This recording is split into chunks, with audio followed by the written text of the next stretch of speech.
అమ్మా, నాన్న మనల్ని ఎప్పుడు వదిలేసి వెళ్ళారు? నీ 5వ సంవత్సరం పుట్టినరోజు నాడు.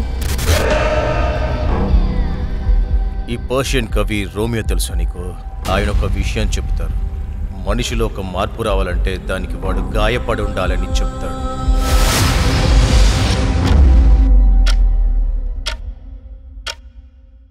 కళ్ళు మూసి తెరిచే లోపల అన్నీ జరిగిపోయింది. పొద్దున బుక్ తీసుకురావడానికి వెళ్ళాను కదా, అక్కడ కూడా ముసలోని చూశాను. వాడి దగ్గరికి వెళ్ళేటప్పటికి మిస్ అయ్యాడు. నీలో ఎన్నో ప్రశ్నలు ఉన్నాయని నాకు తెలుసు. నువ్వు వాటికి సమాధానాలు వెతుకుతున్నావు. రాత్రి వానొస్తుంది అని కిటికీలు మూడానికి వెళ్ళాను. అక్కడ సేమ్ నాలాగే ఒక వ్యక్తిని చూశాను.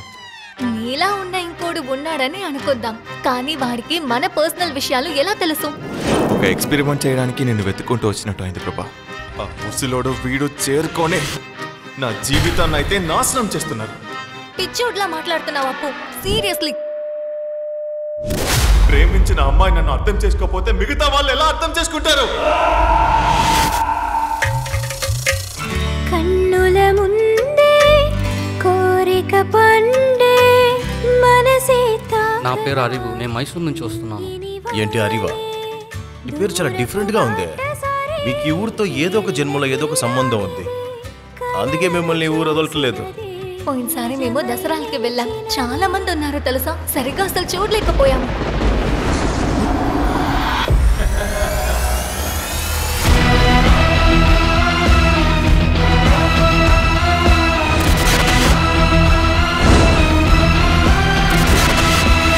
సాగు బాలకంటూ నీ వైపే ఉంటారే. కల్లయ్య, ఇక్కడేం చేసావో చూడు. ఈ అమ్మాయి నా కూతురు. ఎక్కడికి తీసుకెళ్తున్నారు? నీలో ఏదో తెలియని శక్తి 2-3 నిమిషాలు బ్లింక్ చేయకుండా ఉండడమే కష్టం. నీ తల్లి నీ తండ్రి కూడా. అలాంటి నువ్వు అరగంట సేపు కళ్ళార్పకుండా ఉన్నావు.